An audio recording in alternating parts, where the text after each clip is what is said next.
ಏನ್ರಪ್ಪ daily chill ಆಗಕ್ಕೆ ice cube ಹಾಕೊಂಡು ಎಣ್ಣೆ ಹೊಡಿತೀರಾ? ಬೇಸಿಗೆ ಬರ್ತಾ ಇದೆ ಅಂತ ರೋಡ್ ಸೈಡ್ ಅಲ್ಲಿ ಜ್ಯೂಸ್ ಕುಡಿತೀರಾ? ನಿಮಗ್ ಗೊತ್ತಾ, ಕರ್ನಾಟಕದಲ್ಲಿ 35 ಲಕ್ಷ ಜನ ಡೈಲಿ ಡ್ರಿಂಕ್ಸ್ ಮಾಡ್ತಾರೆ. ಆ ಡ್ರಿಂಕ್ ಗೆ ಐಸ್ ಕ್ಯೂಬ್ ಹಾಕ್ತಾರೆ.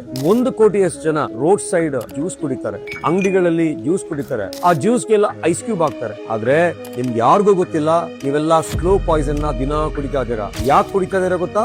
ಐಸ್ ಕ್ಯೂಬ್ ಇಂದ. ಈ ಐಸ್ ಕ್ಯೂಬ್ ಎಲ್ಲಿ ತಯಾರಾಗುತ್ತೆ ಗೊತ್ತಾ? ಗಲೀಜ್ ಸ್ಲಮ್ಗಳಲ್ಲಿ, ಬೋಡಿ ಪಕ್ಕ ಇರೋ ಫ್ಯಾಕ್ಟರಿಗಳಲ್ಲಿ, ಬೋರ್ವೆಲ್ ಕೆಟ್ಟ ನೀರಲ್ಲಿ ಐಸ್ ಕ್ಯೂಬ್ ತಯಾರಿ ಮಾಡ್ತಾರೆ.